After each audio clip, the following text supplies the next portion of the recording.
মই আবৃত্তি কৰিব লোৱা কবিতাটিৰ শিৰোনাম আইতাৰ লিপষ্টিক। কবি সুচিন্দ্ৰকুমাৰ অধিকাৰী।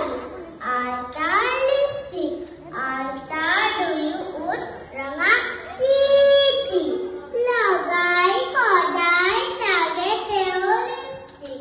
পিছে বাৰু ক'তবাই কোনে দিয়ে কিনি, মনে মনে আনি দিয়ে ককাই কিৰণী।